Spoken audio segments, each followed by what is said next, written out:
Bonjour à tous, bienvenue dans ce nouvel épisode de la vie symbolique avec Jonathan Pajot et Jean-Philippe Marceau. Comme promis la dernière fois, on va continuer de parler de la Genèse et spécifiquement de Genèse 3.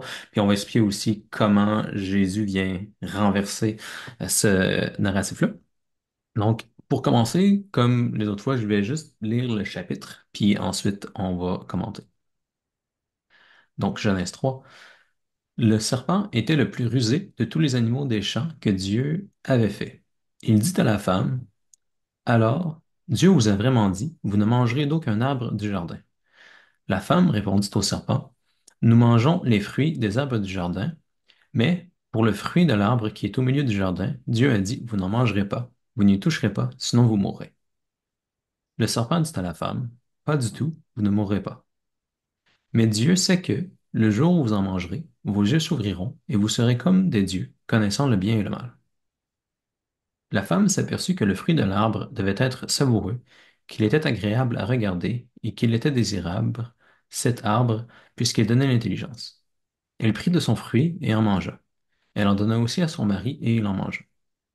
Alors leurs yeux à tous deux s'ouvrirent et ils se rendirent compte qu'ils étaient nus. Ils attachèrent les unes aux autres des feuilles de figuier et s'en firent des pagnes. Ils entendirent la voix du Seigneur Dieu qui se promenait dans le jardin à la brise du jour.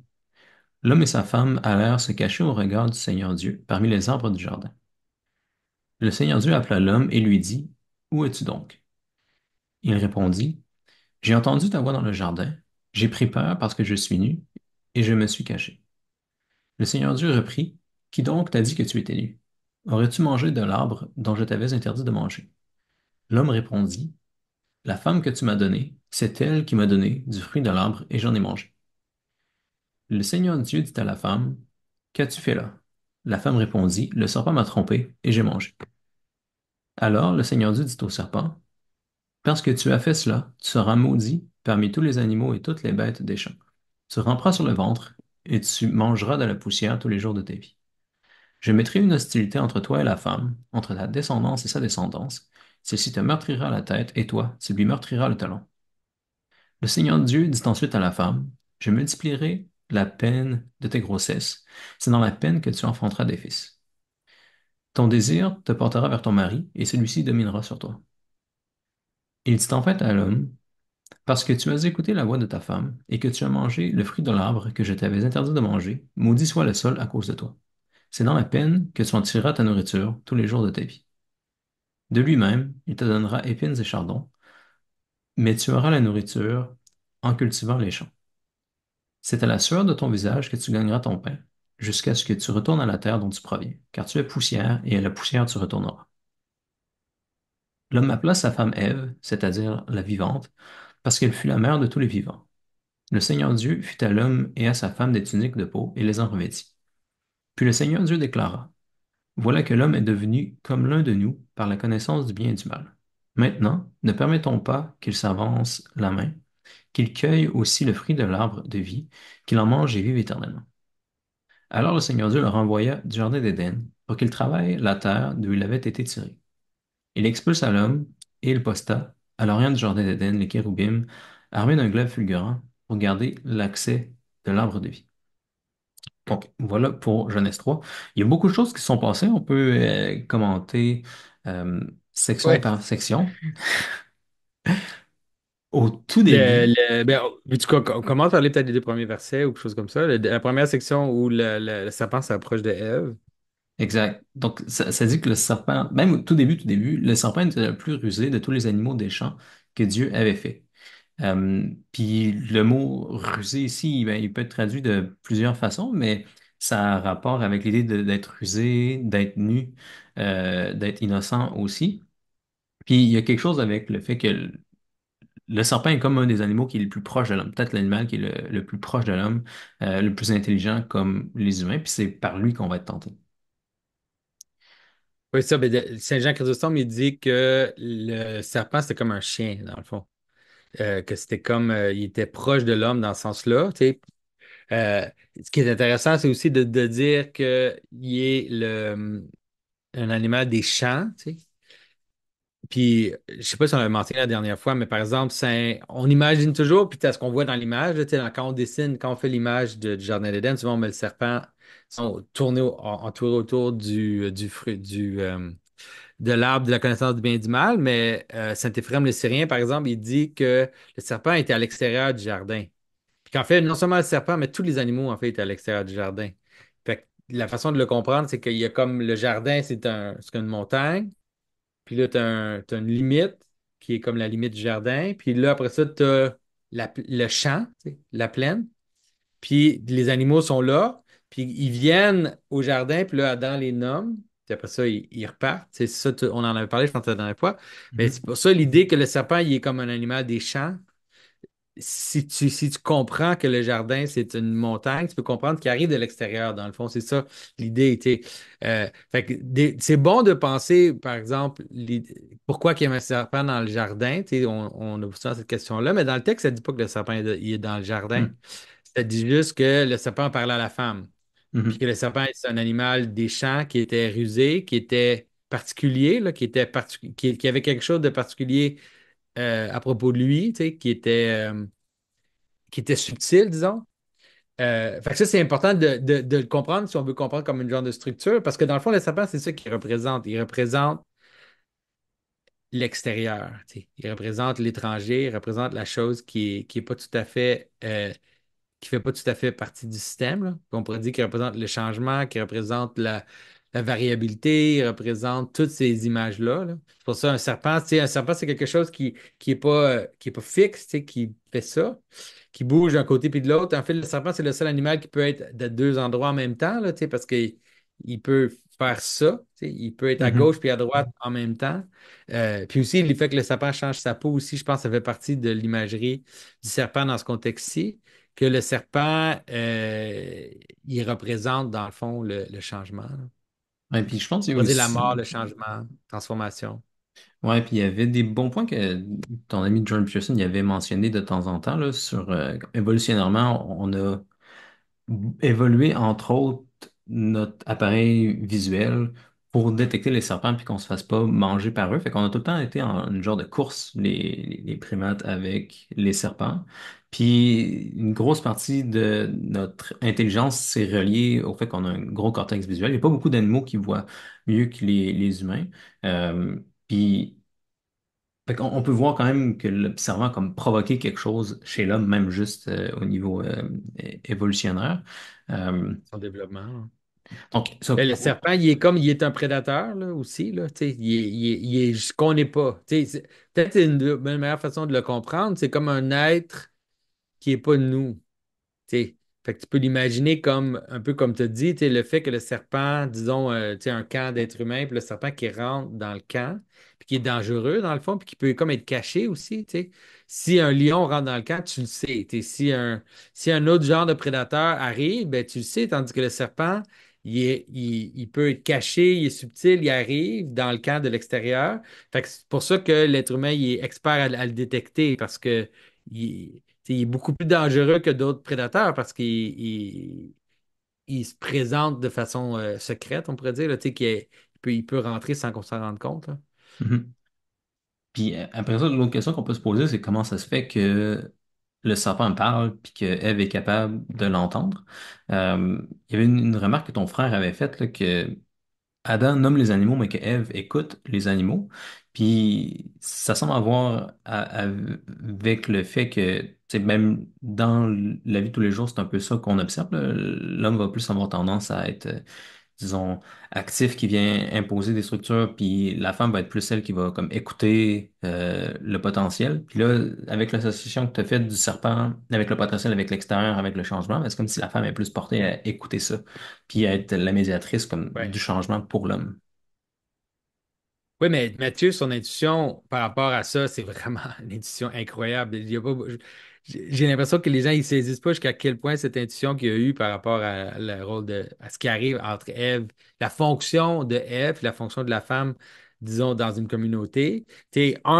La femme, dans la majorité des cultures, il y a des exceptions, mais vraiment dans la majorité des cultures, en tout cas qui sont reliées aussi aux cultures de l'Occident puis aux cultures même du Moyen-Orient et tout. Tu sais, quand une femme marie un homme, elle quitte sa famille pour intégrer la famille de l'homme. Tu sais. Fait qu'il y a, tu sais, il y a même des groupes où, par exemple, on prend les femmes chez d'autres, comme on voit ça dans l'histoire de la Bible. Tu sais, euh, les enfants d'Abraham, ils vont ailleurs chercher des femmes, puis ils ramènent la femme chez eux. Tu sais. Fait que la femme, par cette fonction-là, d'être une étrangère qui entre dans la famille, elle-même, elle a cette fonction-là de rajouter du potentiel à la famille juste par sa propre présence dans la famille, mais pas juste ça, parce que la femme, c'est elle qui introduit les enfants, tu sais, dans la vie de la communauté aussi.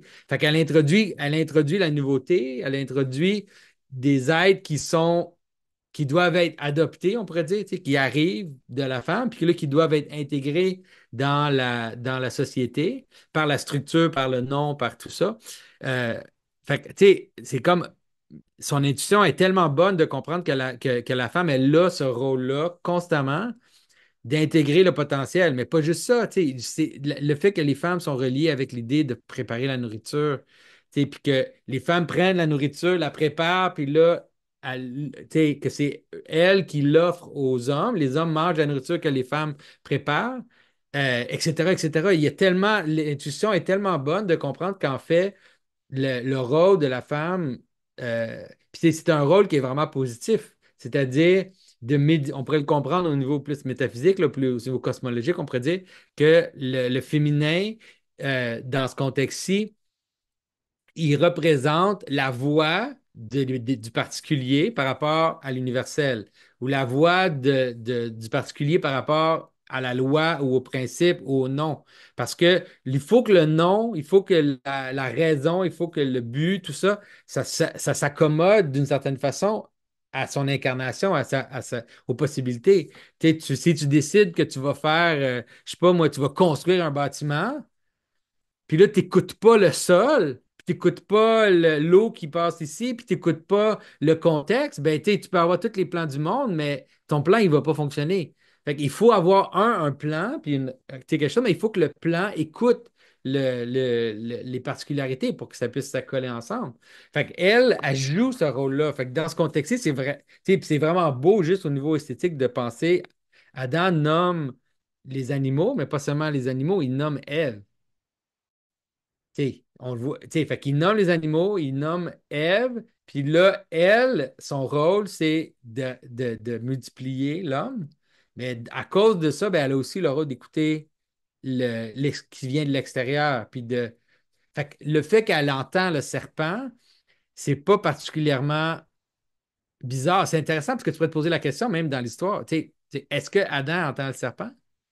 Peut-être que non. Peut-être qu'Adam ne peut pas entendre le serpent, en fait. Dans le texte, elle dit que le serpent, c'est à Ève qui parle. Fait qu'elle, elle entend, elle a la capacité d'entendre le serpent, elle entend ce qui est étrange, qui est nouveau, le potentialité, l'extérieur, puis elle vient porter le message de ça à Adam, si on pourrait dire comme ça, là. C'est ça son rôle, dans le fond. En tout cas, c'est Mhm. vraiment une super intuition qui aide vraiment. Puis c'est pas juste de comprendre l'histoire de la Bible, là. C'est vraiment comprendre le rôle de yin-yang, le rôle du masculin puis du féminin, puis comment c'est absolument nécessaire pour n'importe quelle structure d'exister d'avoir ces deux aspects-là. C'est d'avoir le plan ou le nom ou la raison, puis d'avoir quelque chose, un aspect qui est attentif à, à la particularisation du plan, tu sais. Mhm. Ouais. Fait que, donc là, Ève écoute le serpent, elle décide de prendre du fruit. Ensuite, Adam en prend aussi. Puis ensuite, ça dit que leurs yeux s'ouvrent et ils se rendent compte qu'ils sont nus. Une petite chose, je sais pas OK, mais si... attends, là, ce qui est important, Ouais. juste dire un truc par rapport à ça, c'est que d'une certaine façon, comment je peux dire, d'une certaine façon, ça marche de ce côté-là, mais il y a comme il y a un truc, on pourrait dire, dans ce qui se passe, c'est que la- un des aspects du potentiel ou de l'extériorité, comme le monstre qui vient de dévorer aussi le plan, tu sais. Puis là, dans ce contexte-ci, c'est ça que le serpent il est en train de faire. Le serpent, il vient pas juste présenter du potentiel pour le plan de Dieu, il dit c'est pas le bon, tu sais. Ce qu'il dit, c'est pas vrai, tu sais. C'est comme il manque quelque chose. Moi, j'ai la vraie affaire, tu sais.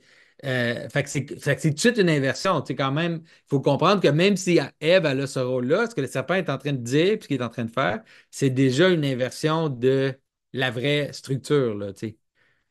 Il y a quelque chose là-dedans que je trouve pas si simple à comprendre parce que disons, de voir l'association entre le serpent et le potentiel, ça, ça va bien, c'est assez clair. Mais ce qui peut être un peu bizarre, c'est de comprendre pourquoi le potentiel est autant personnalisé dans quelque chose d'autant précis que le serpent, puis comme autant intelligent. Euh, tu sais, de prime abord, on pourrait s'attendre peut-être plus à ce que un agent du potentiel soit vienne amener un chaos, mais vienne pas nécessairement amener quelque chose qui est exactement l'inverse de comment les choses devraient être. On s'attendrait pas, disons, à quelque chose de, je sais pas, précis puis cohérent, si ça fait du sens. Ben, c'est que l'agent du chaos, OK? Une des choses que l'agent du chaos fait, c'est d'amener la révolution. Tu sais, puis c'est pas. Des fois, c'est nécessaire. C'est nécessaire, mais dans ce cas-ci, c'est vraiment une révolution. Tu sais, ce que le serpent il est en train de faire, c'est l'équivalent de d'autres histoires où la mère, par exemple, tu sais, dans la cosmogonie de Hésiode, que souvent j'utilise comme exemple, tu sais, où la mère s'associe avec les enfants pour castrer le père, tu sais, où c'est comme, on veut pas, tu sais, on veut pas son autorité, on veut pas le fait que le père décide ce qui est bien et ce qui est mal, on veut nous-mêmes prendre le dessus sur ça. Puis, tu sais, fait que là, ce qui est en bas, en fait, vient essayer de subjuguer ce qui est en haut, tu sais. Puis, ça se fait par. Tu sais, puis c'est vraiment subtil. Tu sais, c'est ça qui est dur, c'est qu'on prépare ça pendant toute la journée, là. Tu sais, ce que le serpent, il propose, c'est vraiment subtil, tu sais. C'est vraiment subtil parce qu'il, dans le fond, il met en Ève le désir d'être comme Dieu. Tu sais. Fait qu'il met en Ève un désir révolutionnaire tu sais, déjà à la base. Euh, il dit, il y a vraiment tout un truc, hein, tu sais, puis moi, je ne le comprends pas tout à fait parce que les deux, ils disent des choses qui ne sont pas vraies dans la première phrase. Dans les premières Ève phrases. aussi? Oui, parce que, check, le sapin il dit, est-ce que c'est vrai que Dieu, il vous a dit que vous ne pouvez pas manger des arbres du jardin? J'ai dit, Dieu, il n'a pas dit ça. Puis là, Ève a Ouais. dit, Dieu il a dit qu'on ne devrait pas toucher ou manger l'arbre du jardin. Mais Dieu il n'a jamais dit de ne pas toucher l'arbre. Il y a déjà un C'est truc vrai. bizarre qui se passe tout de suite au début, là. Il y a Mhm. comme un genre de déformation qui se passe. Tu sais, puis le serpent commence par poser une question. Tu sais. C'est une Mhm. question qui est comme tordue, tu sais, une question qui est mal cadrée dans le but tu sais, puis d'ailleurs, c'est ça que le potentiel peut faire des fois aussi, là. C'est comme de poser une. Tu sais, tu as juste à penser à, disons, une entrevue, là, une entrevue où il y a une personne qui parle et une personne qui pose des questions. C'est la personne qui pose des questions, là, elle peut poser les questions avec un mauvais cadre pour te truquer à faire quelque chose que tu voulais pas faire. Tu sais. Si tu n'es pas attentif à la question, tu peux réaliser que la question, elle contient une sorte de parasite à l'intérieur, tu sais. Puis c'est ça que, tu sais, c'est ça qui est déjà fascinant dans ce que le serpent fait. Le serpent, il fait juste poser une question. Moi, je fais juste poser une question.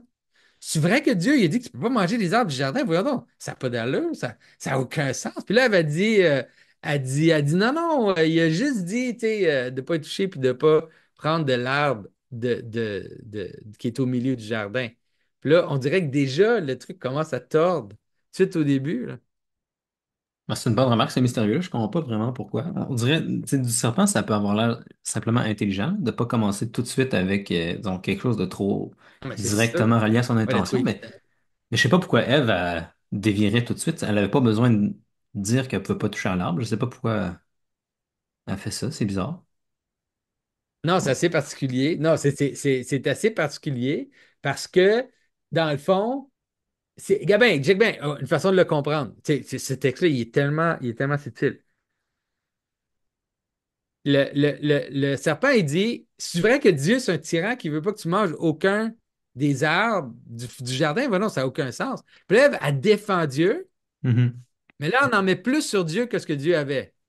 Elle dit, non, non, il veut juste pas qu'on mange et qu'on touche celui du milieu. Ça, c'est vraiment puissant, là. C'est super puissant. Il y a des gens qui font ça tout le temps.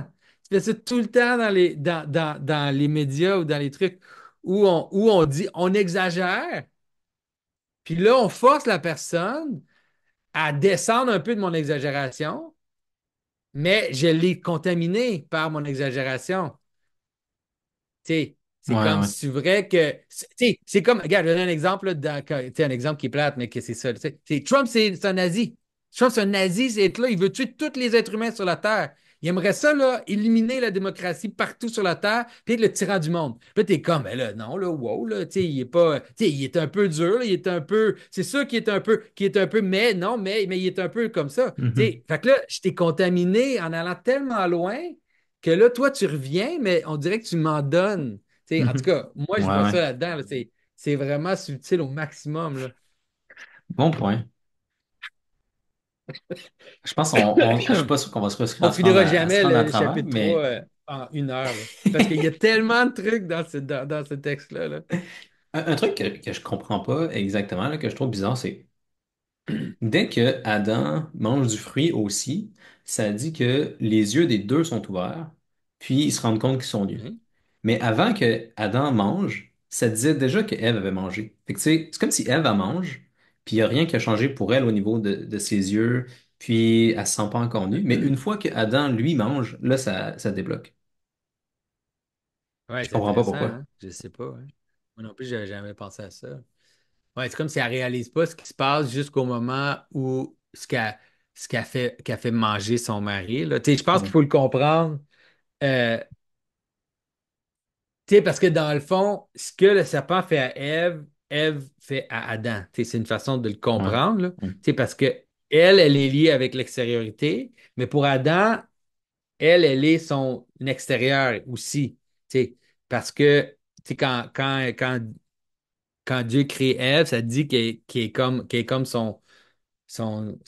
celle qui lui fait face, là, tu sais, elle est comme son genre de l'opposé de lui, là, pas dans un mauvais sens, mais dans un bon sens. Mhm. Euh, Fait que, tu sais, je pense que c'est peut-être une façon de le saisir, là, c'est que, tu sais, ça se passe comme, tu sais, on dirait que c'est comme impossible qu'il y aurait une autre façon que ça l'arrive, tu sais, Mhm. parce que c'est les deux, c'est la même chose, juste à différents niveaux. Le fait Mhm. qu'elle mange l'arbre, que le fait que Adam mange, c'est juste, ça se passe comme juste à différents niveaux, là, la même affaire. Ça Mhm. veut dire, c'est la façon que je le comprendrais, là. Ouais. Mais tu sais, pour continuer là, directement à partir du texte, le serpent, c'est intéressant parce que le serpent, il ment pas totalement, tu sais. C'est ça qui est fascinant dans cette affaire-là, parce que toi, Dieu ne leur a pas dit que s'ils mangent du fruit de l'arbre de la connaissance du bien et du mal, ils vont devenir plus comme Dieu. Dieu leur a pas dit ça, mais, mais c'est vrai.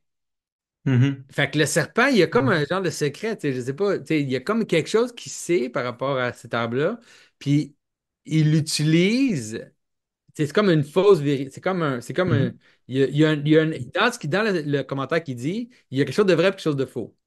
Fait qu'il dit, c'est pas vrai que vous allez mourir, puis il dit, quand vous allez manger de l'arbre de la connaissance du bien et du mal, vous allez devenir comme Dieu, connaissant le bien et le mal. Fait que ce qu'il dit, c'est vrai, puis c'est faux. Il y a un truc qui dit qu'il est vrai, puis un truc qui dit qu'il est faux. C'est ça qui est aussi. En tout cas, il y a quelque chose de fascinant aussi. Si tu veux comprendre. Tu sais, genre, là, je sais pas pourquoi je suis tombé dans ce mode-là, là, mais si tu veux Mhm. comprendre comment le sens peut être utilisé contre lui-même, tu sais, ça, c'est un autre exemple incroyable qui est semblable à celui que j'ai dit avant. C'est-à-dire, tu dis quelque chose qui est 90% vrai, puis là, 10% faux. C'est la meilleure façon de mentir. C'est la meilleure façon d'utiliser le sens. Parce que si je te dis quelque chose qui est totalement faux ou qu'il n'y a pas du vrai dedans, tu sais, ça va pas marcher, ça peut pas fonctionner. Il faut que je te dise quelque chose qui est totalement, quasiment vrai. Là, tu sais, je t'amène jusqu'au bout, puis là, quand tu es totalement convaincu, là, je te dis, là, je rajoute un petit truc. C'est un petit truc qui est Ouais. vraiment ce que je voulais dire in the first place, là. En tout cas, c'est fascinant de voir comment que le serpent, il fait ça. Mais ce qui est mystérieux, c'est que, en tout cas, les pères d'Église, après, disent qu'en fait, c'est vrai que l'arbre de la connaissance du bien et du mal, c'était une étape vers l'union avec Dieu, que c'est pas faux. Puis que puis qu'en fait, Dieu allait leur donner l'arbre de la connaissance plus tard, là. Euh, mais c'est comme si le serpent, il veut devancer ça, puis il veut aussi, il veut créer le genre de geste révolutionnaire où là, tu le prends pour toi-même, tu sais. Puis ça, c'est Ouais. aussi la différence entre... Parce que dans le texte, ça dit que quand que Dieu a créé Adam et Ève, ça dit qu'ils ont créé à l'image de Dieu. Fait qu'ils sont Fait que le déjà serpent, tu sais, comme des dieux. ils sont déjà... Mais oui! Ils sont déjà ce que le serpent, il leur dit qu'ils vont devenir s'ils mangent l'arbre. Ça aussi, c'est fascinant, tu sais. C'est comme qu'est-ce que. Mais c'est Dieu qui les a créés à son image, tu sais. C'est pas eux qui ont pris ça pour eux. C'est là l'erreur, tu sais. Dans le fond, c'est là la chute. La chute, c'est de tordre la réalité avec l'orgueil, on pourrait dire. Tu sais, pour penser que ça m'appartient, que mon identité m'appartient, dans le fond. Puis ça, une fois que tu fais ça, ben là, là c'est ça la mort. Ça commence la mort. Parce que tu te déconnectes de ta source, puis là, ça commence la fragmentation tout de Mhm. suite, immédiatement. Aussitôt Mhm. que tu, aussitôt que tu dis, je ne suis pas quelque chose qui participe dans un truc au-dessus de moi, ça m'appartient. C'est moi, mon identité, elle est autogénérée, là, générée par moi-même. Et aussitôt que tu fais ça, ben là, c'est sûr que la fragmentation vient. Mhm.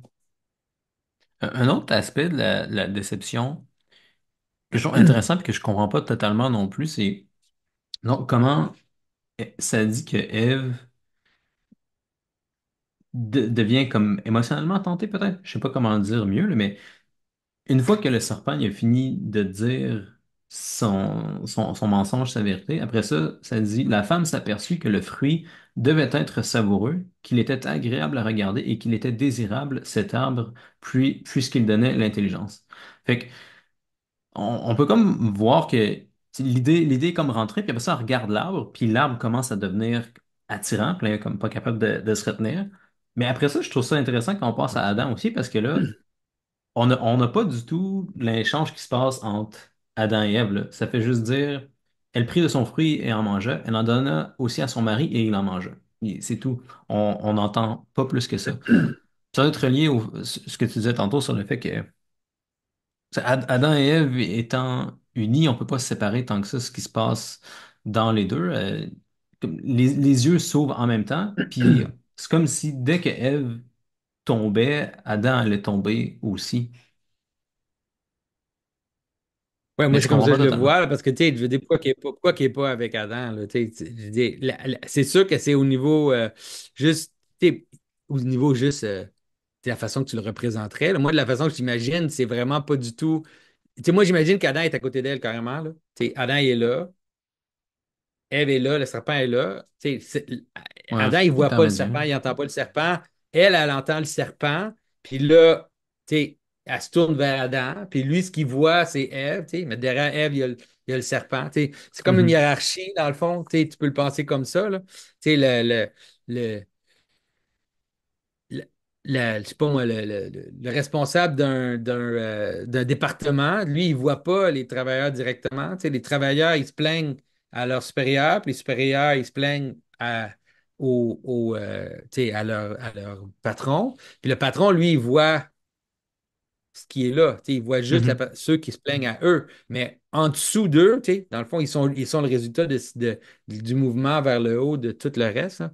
Moi, c'est comme ça, je l'imagine, c'est comme ça, je le vois, tu sais. Mais c'est là, c'est vraiment une structure, là, tu sais, c'est vraiment une structure de sens. Ok, donc je pense qu'on pourrait passer à la prochaine étape, c'est ils se rendent compte qu'ils sont nus, puis ils décident de s'habiller. Pourquoi est-ce qu'ils se protègent soudainement? Parce qu'ils sont pas encore expulsés du jardin, il n'y a pas encore de pics qui viennent les attaquer, quoi que ce soit, mais comme quand même, ils ressentent le besoin de se protéger. Mais c'est là que tu vois tout de suite le résultat de la chute. Dans le fond, tu sais, la chute, elle s'est passée. C'est-à-dire, la façon de le comprendre, c'est que, tu sais, quand on existe ensemble, tu sais, on pourrait dire qu'on n'a pas besoin de se protéger les uns des autres, tu sais. Au moment où on existe dans un but commun, n'importe quel but commun, mais dans ce cas-ci, C'est-à-dire, ils sont unis en Dieu, c'est une bonne façon de le comprendre. Puis là, ce qu'ils font, c'est que ils se coupent de ça en essayant de le prendre pour eux-mêmes, tu sais, en essayant de le maîtriser puis de le saisir pour eux-mêmes. Puis là, immédiatement, ben là, la multiplicité, au lieu d'être comme une sorte de danse ou un corps pour l'unité, ben là, la multiplicité devient la multiplicité. Là, tout d'un coup, les autres deviennent mon ennemi, un danger pour moi. Puis là, je dois me protéger. Je dois me protéger de l'affaire dont je me suis séparé. Puis deux, on doit se protéger les uns des autres parce que là, tout d'un coup, l'unité qu'on avait auparavant, elle est partie, tu sais. Puis c'est pas du tout abstrait, là, tu sais. Pense-le comme n'importe quelle corruption dans n'importe quel système. Tu sais, t'as un gouvernement, puis là, je sais pas moi, t'as le chef de la police qui décide que là, il va utiliser sa position pour son propre intérêt, qui ne va plus utiliser sa position pour servir les raisons pour lesquelles il était là en premier. Mais là, aussitôt qu'il fait ça, là, tout d'un coup, il doit se protéger. Il doit se cacher de l'affaire en haut. Puis après, il doit maintenant, il compétitionne maintenant avec les gens autour de lui parce que là, les autres, ils vont voir qu'ils ne savent pas le truc en haut. Fait qu'on doit se protéger les uns des autres, tu sais. Fait que c'est le début de la civilisation. C'est vraiment le début de la civilisation. Tu sais, où là, ce qui est tu sais, plus bas, tu sais, qui est plus loin dans la chaîne de causalité de ça, c'est les villes, c'est les guerres, c'est tout ça. C'est les maisons fermées, les coffres-forts, toutes les choses qui font que je dois cacher mes choses parce que toi, tu es en compétition avec moi pour mes affaires, mais on n'est pas ensemble vers un but commun, tu sais. Fait que c'est pour ça, ils doivent tout de suite se cacher. Mhm. Ça Puis fait du se sens. cacher, ça devient la même chose que se blâmer. Mhm. Tu Exact, sais, fait que juste c'est après. comme tout de suite, ils se cachent, puis là, ils se blâment les uns les autres. Au lieu d'être ensemble, c'est de sa faute, c'est de sa faute, c'est de sa faute, parce que cette personne-là n'est pas avec moi. Cette personne-là est contre moi, en fait.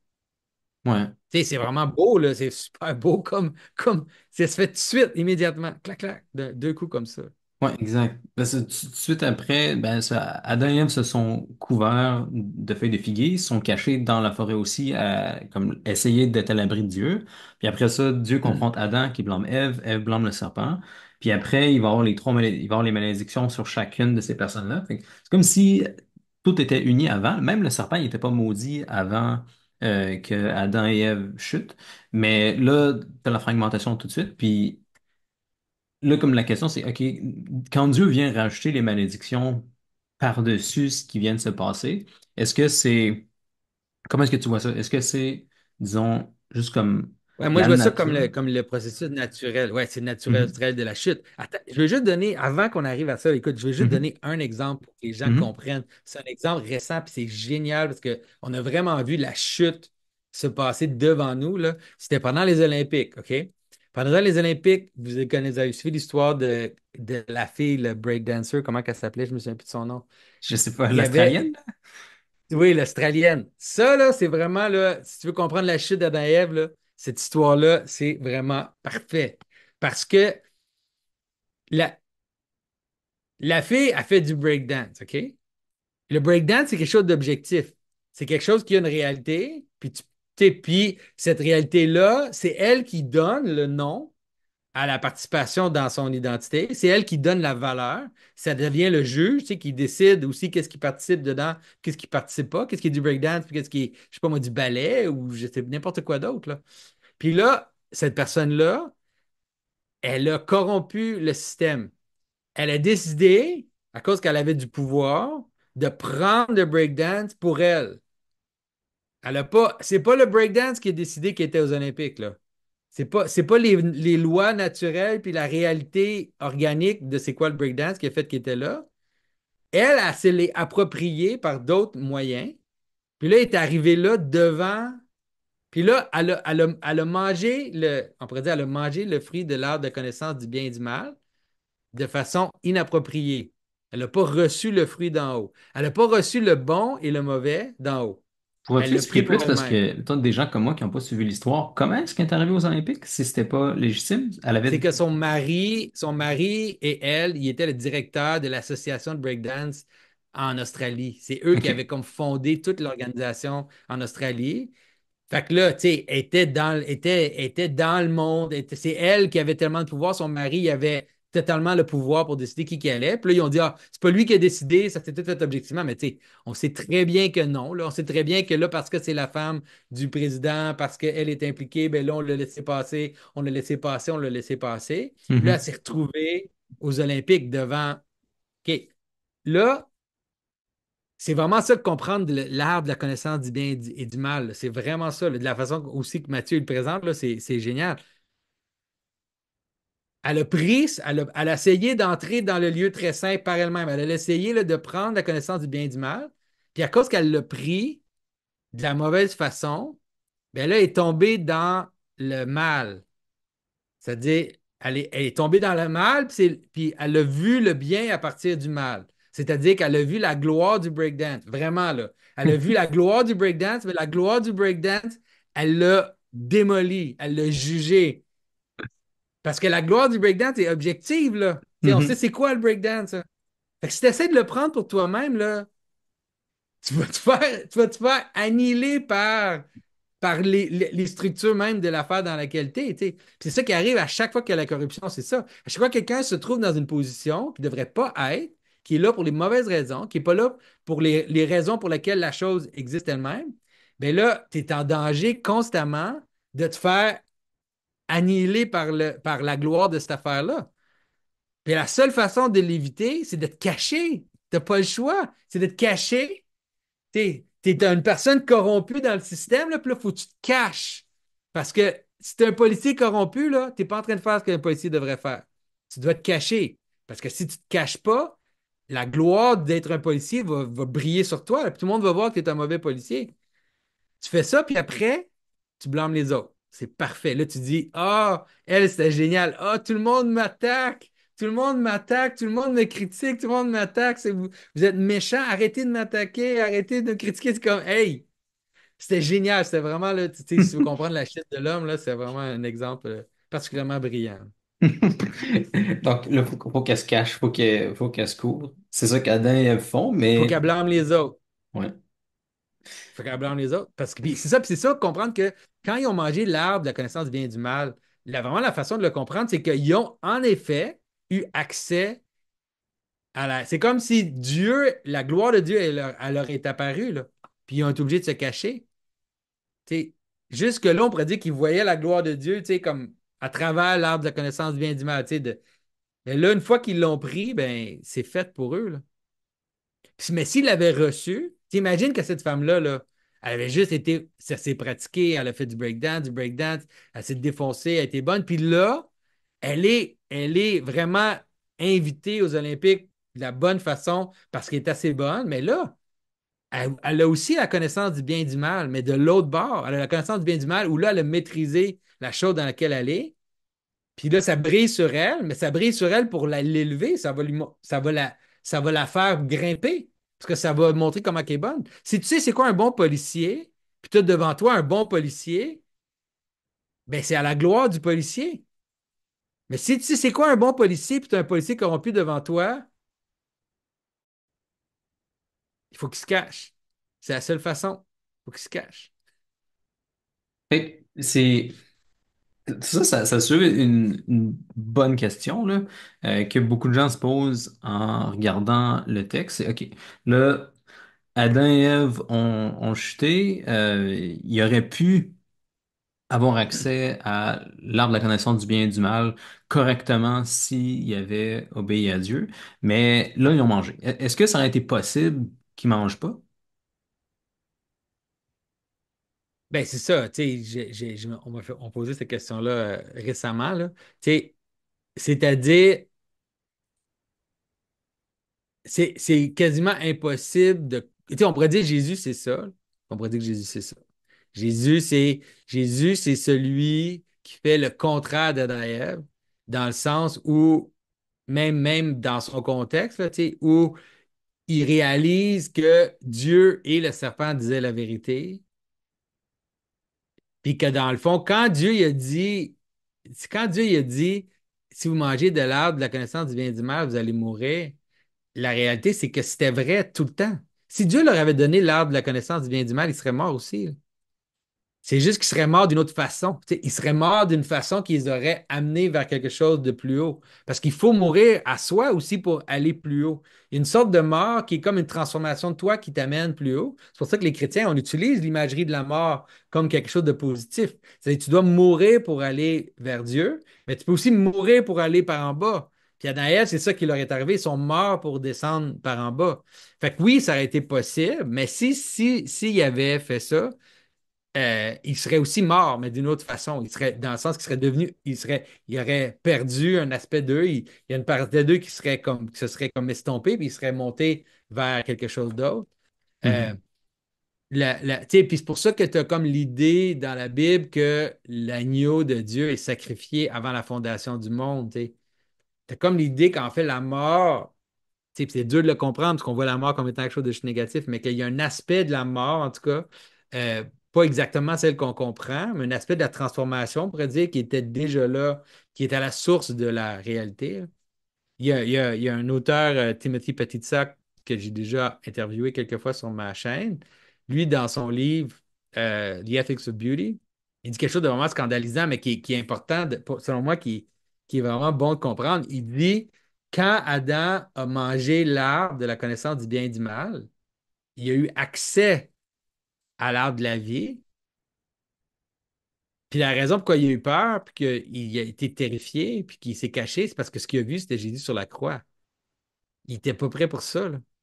Il n'était pas prêt au sacrifice de soi qui est nécessaire pour l'entrée dans ce mystère-là. Tu sais.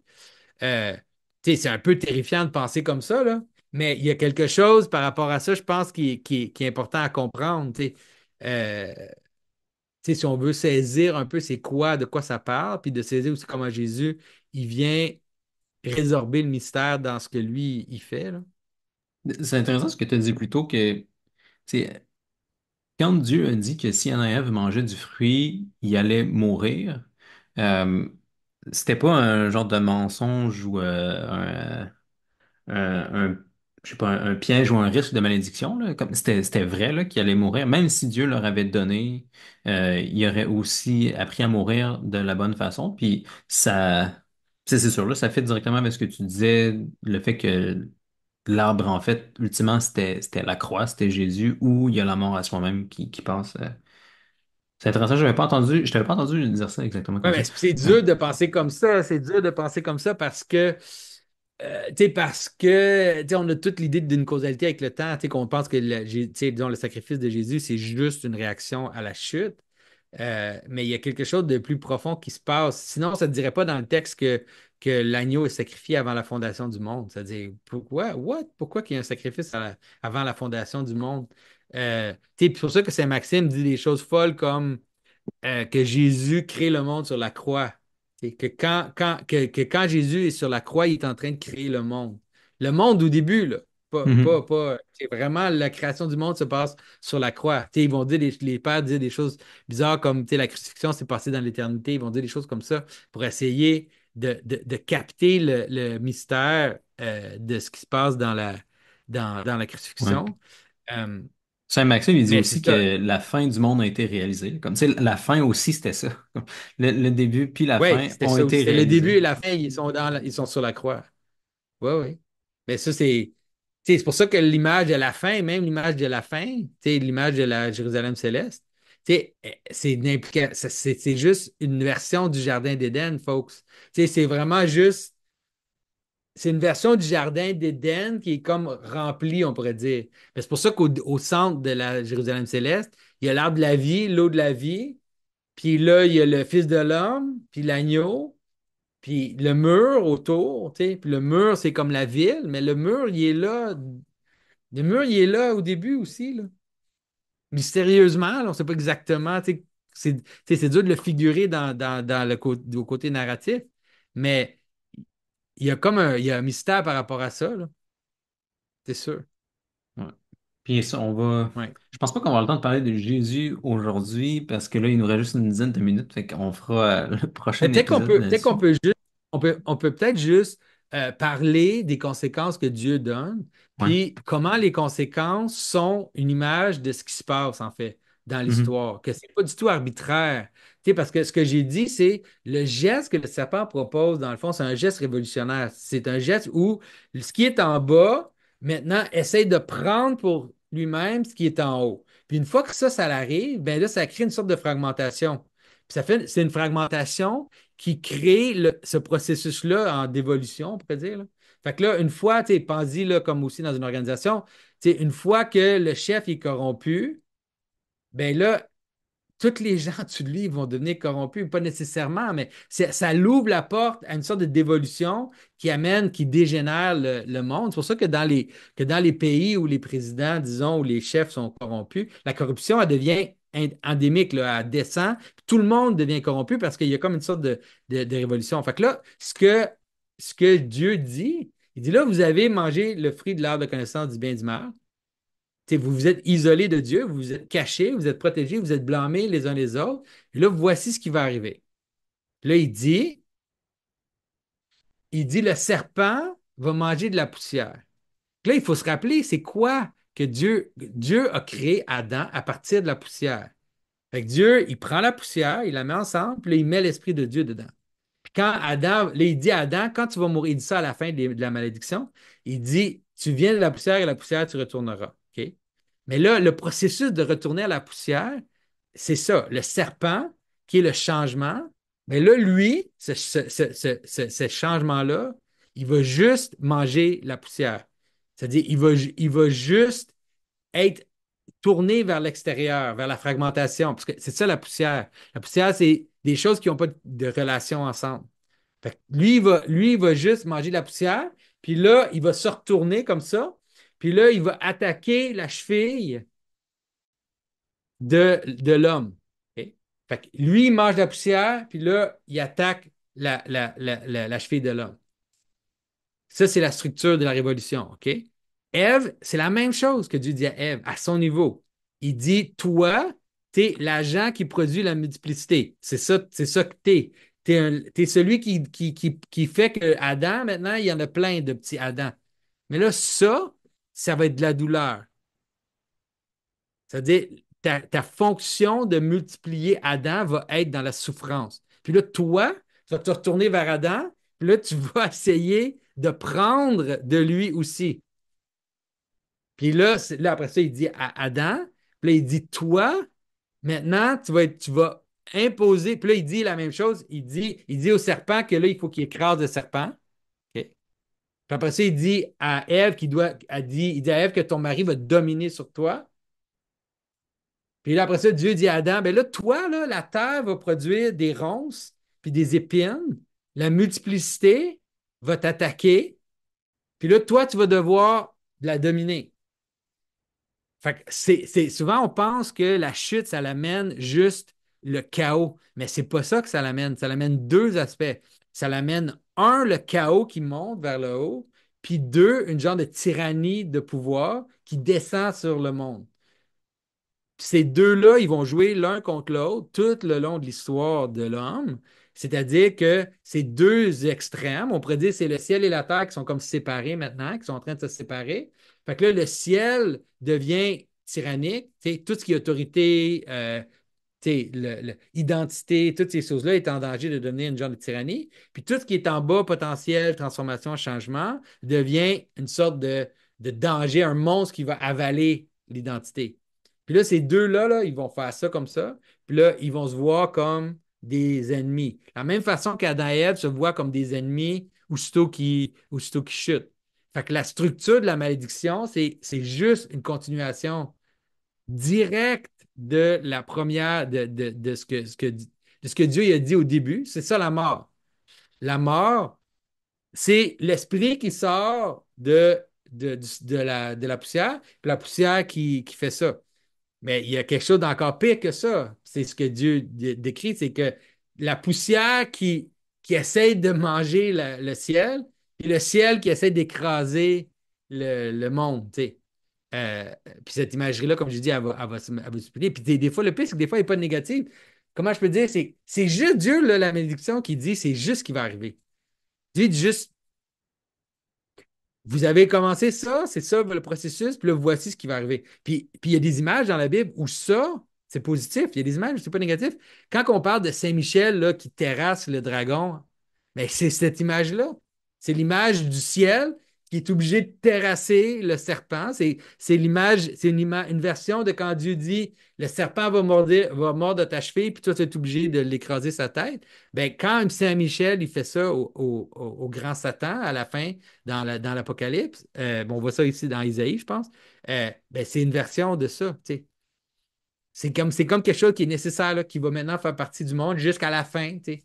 Puis à la fin, il va y avoir une nouvelle communion qui est un nouveau ciel et une nouvelle terre, qui ne sont pas en compétition, qui ne sont pas en train de se battre, mais qui vont être unis ensemble de la bonne façon. Puis c'est ça l'image de la Jérusalem céleste, finalement. C'est l'image du jardin. Parfait. Je pense que c'est une bonne note sur laquelle finir pour aujourd'hui. Il va y avoir d'autres choses à dire pour plus tard, mais on peut se les garder Il pour y un a prochain, tellement de choses là. à dire sur ce texte-là. Il y a tellement de choses à dire sur ce texte-là. C'est comme on pourrait en parler pendant des heures. Tu sais, on peut en parler aussi. Je pense que c'est une bonne idée dans le prochain de peut-être voir comment Jésus il vient comme récupérer toute cette histoire-là. Là, parce que, tu sais, puis moi, j'ai l'impression que quand j'en parle, j'ajoute juste 5% de ce qui est là. Là. Il y a- chaque mot, chaque phrase est tellement pleine de sens. Là. C'est que Ce quand qui tu m'a médites, tu réalises tu sais, comment ça décrit notre monde vraiment de façon incroyable. ce qui m'a surpris aussi, c'est que je pensais pas qu'on aurait disproportionnellement autant de choses à dire versus Genèse 1 puis 2. Genèse 1 2, tu sais, on a quand même fait des épisodes au complet dessus, mais j'ai l'impression que là, un épisode sur Genèse 3, c'est vraiment passé, là. Peut-être, je sais pas, vu que c'est plus proche de. En fait, je sais pas Plus pourquoi, proche de nous. Là. mais ouais, c'est C'est c'est peut-être parce que ça, ouais. ça a plus rapport avec ce qu'on vit. Tu sais. C'est-à-dire, la chute, on la vit constamment. Les effets de la Mhm. chute, on les vit constamment. Tu sais, on est constamment en train de répéter le geste révolutionnaire qu'on voit dans le texte. On le fait à plusieurs niveaux, puis on vit avec les conséquences. Fait que c'est comme quand on voit dans l'histoire comment ça décrit les conséquences de ça. Ben, c'est super important. Puis parce qu'on vit dans un monde de tyrannie et de corruption. Tu sais, on vit dans un monde où on voit nos autorités agir pour leurs propres intérêts. Puis on voit aussi les gens en bas qui se chamaillent, qui se chicanent, qui n'arrivent pas à venir sont pas capables de venir ensemble tu sais, vers un but commun. Puis là, à cause de ça, ben, c'est normal que ce texte-là, il nous touche autant. Mm. Parfait. Très bien. Ben, je pense que c'est une bonne note pour aujourd'hui, puis on continuera dans le prochain épisode. Merci, Jonathan. Merci tout le monde. Hey, merci à toi, Jean-Philippe. Puis désolé d'avoir constamment, je pense que je t'ai interrompu comme 20 fois. Ça m'excite tellement, ce sujet-là, il est vraiment mon sujet. Puis j'arrêtais pas de t'interrompre. J'étais comme, ah, telle affaire, telle affaire. C'est bien, c'est parfait. Puis en plus, je pense qu'on a un petit délai, fait que les interruptions, des fois, avaient l'air pire qu'elles étaient. Mais non, c'est très bien. Je Ok, suis ok. content, tu avais beaucoup de choses à dire aujourd'hui, effectivement. Mais c'est parfait. Tant mieux. Hey, salut tout le monde. Bye.